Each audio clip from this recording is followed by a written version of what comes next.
Hello, ladies and gentlemen. It is that time, our 10-minute Kyoraku video. I got my notes. Let's get started. Shunsui Kyoraku is the head captain of the 8th Division of the Soul Society. He is one of 2 known Daisho or dual-wielding Zanpakuto users, along with his best friend, Ukitake, who he went to the academy with. They were both so talented and so successful that when they came out of the academy, they became captains. They were the very first 2 to do that. Let's talk about his backstory. Born as the second son to the Kyoraku family, which is a novel family in the Soul Society, his older brother was the first to marry. His older brother married into the Issei family. The woman he married was Nanao's mother. She tried to break the family curse by marrying into the Kyoraku family because the family has a curse on it. And the curse is that if you are a man and you're tied to the Issei family, you're gonna die. And it is believed that this curse originated or is from a particular blade. We'll get to that in a moment. Now, as a married couple, they gave each other a gift, hairpins. Those hairpins will be back in a moment. Time passes, and both Kyoraku's older brother and his wife pass away. He inherits both of the hairpins, and that's what you see in his hair all the time. Now, he inherited something else as well. He inherited the blade from the Issei family. Why? Because his brother's wife gifted him the blade in order to try and remove the curse from the family, of which later on she was severely punished. Now, the Issei bloodline is continued through the woman. However, you can pass down the name if you inherit it as an adopted male. Shunsui is given this blade, which is why he becomes a dual-wielding Zanpakuto user. We'll get into that later because the blade has 2 spirits. But I want to talk about some of his growth points, because in my personal opinion, he's one of the characters in Bleach with the most growth. His development starts in chapter 106 when he's fighting Chad. You see, Kyoraku doesn't like to fight unless he has to. He's very lazy. He likes to leave fighting up to other people. But also he knows how strong he is. And one of his best traits is that he never underestimates a stronger opponent, and he never looks down on a weaker opponent. Chad is most certainly a weaker opponent. So 3 times he offers Chad a way out of the fight in order to keep him from being killed. He offers Chad tea at one point. Sit down and have a drink. But you see, Chad is very determined. Why is Chad determined? He's there to save Rukia. Why is he so determined when he doesn't know Rukia too much, Kyoraku asks. And he says, doesn't matter how long I know her, Ichigo needs to save her, and I'm helping Ichigo. Shunsui finds great pride in that. So he doesn't want to disrespect Chad by not fighting him. Next point of growth I want to show is in chapter 138, where Kubo brilliantly foreshadows the fight between Kyoraku and his former mentor, Yamamoto. Kyoraku is sitting on the roof with Nanao, as he usually is, while he's laying back.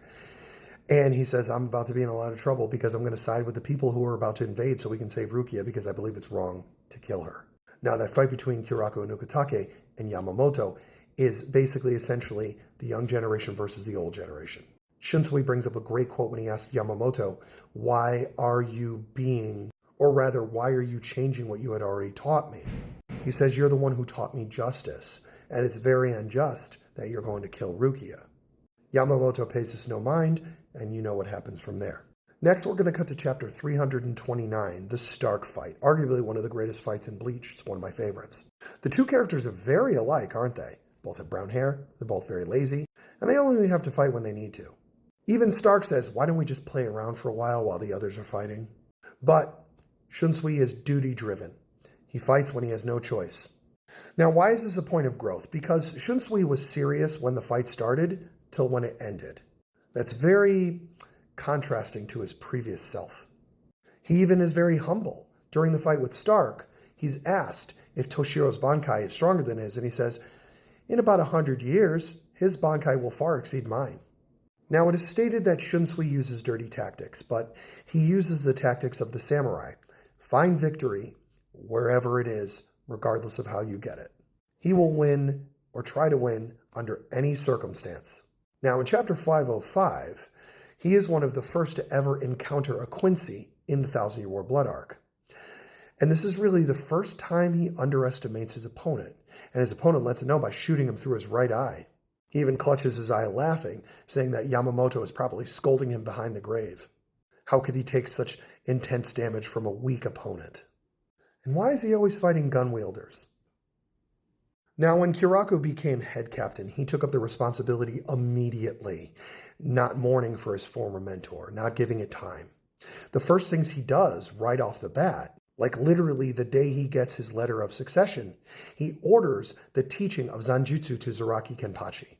He knows that his former mentor was afraid to teach him anything. You should be afraid of Zaraki, just saying. Even Aizen's afraid of Zaraki. He even goes to Ichigo's friends in the human world. He doesn't need to. He just feels he owes it to Ichigo. He goes to his friends and said, we need Ichigo's help again. But the power he's going to obtain may not allow him back into the real world. He also makes the conscious decision to go in and unlock some of Aizen's seals, his ankles and his left eye, and his mouth. But as safekeeping, he locks the main key in his heart, so that if he should die, Aizen would be locked down there for all eternity. He was really shunned for this, but they're his head captain, so they have to do what he says, out of respect and honor. But they notice that he's not doing anything like Yamamoto would do things, because Shunsui believes winning is over principles.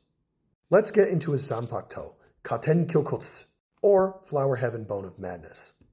Like I said before, it is a dual-wielding Zanpakuto, but one of the Zanpakuto wasn't originally his. Katen, he refers to as his original sword. He refers to her as Ohana, which he would only refer to as somebody who's very close to you. And that's what his Zanpakuto are. He feels and treats them like family. They've been with him for a long time. Then you have Kyokutsu, whom he refers to as Okyo Ohana. Now, originally, that Zanpakuto didn't have a spirit. So why did they look the same? Well, Katen created Kyokutsu so that the Issei family sword could be protected, giving us our dual spirits of the Zanpakuto, Katen Kyokutsu. And in my personal opinion, they are the two most unique Zanpakuto in all of Bleach, especially when it comes to spirits and their relationship to Shunsui. Now, what does it do? Well, Shikai, Hanakaze Midarate, Kashinaki, Tenpu Midarate, Tenpu Warau is how he activates it. So what does a Shikai do? Well, it makes children's games a reality, such as Busho Gomen, or spinning top, or lazy spinning top. This makes massive gusts and torrents of wind, gales of wind. If an opponent is trapped within them, they become extremely disoriented and dizzy. Takaoni, or Mountain Demon, allows Shunsui to teleport to great distances. He uses this in the Lily Barrow fight to give himself distance, or when he needs to activate his Bankai, which we'll get to. And Kageoni, Shadow Demon. Basically, if you step on the shadow, you lose.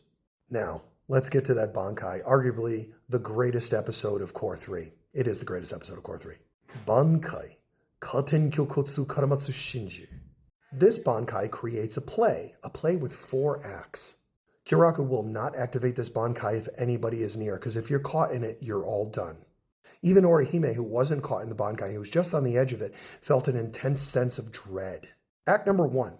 Any wounds that are on Kyoraku will show up on the enemy. That's a way to balance everything out. Act number 2. Incurable disease. On the opponent, boils show up, and it is to represent the beginning of an intense loss. Act number 3. You and the opponent, or Shunsui and the opponent, are cast into a vast sea that has no bottom, and you could just see the top, but you'll never reach it. You will stay submersed until your energy or Reiatsu runs out, and then you hit the final act. In the final act, a thin wire is wrapped around your throat, and your head is removed, killing you. Here's where things get interesting. After supposedly killing Lily Barrow, he has another form. Shunsui is exhausted, so he gives Nanao back her family blade, which was designed to kill gods, and that's what she does. She takes out Lily Barrow. All in all, Shunsui Kyoraku is my favorite character in the show. He's had to deal with quite a bit. The loss of his best friend, the loss of his brother, the loss of his sister-in-law, the inheriting of a cursed blade, the loss of a mentor, and finally becoming the head captain. At the end of all this, he's the oldest member of the Soul Society, and his first job is to appoint Rukia as a captain. Well, guys, I hope you'd enjoyed this 10-minute video. I hope you stuck here. I'm doing another one, and I'm very excited to show it to you guys. So please like and subscribe. This video is also on my YouTube channel, which is linked in my bio. I love you guys. Have a good afternoon.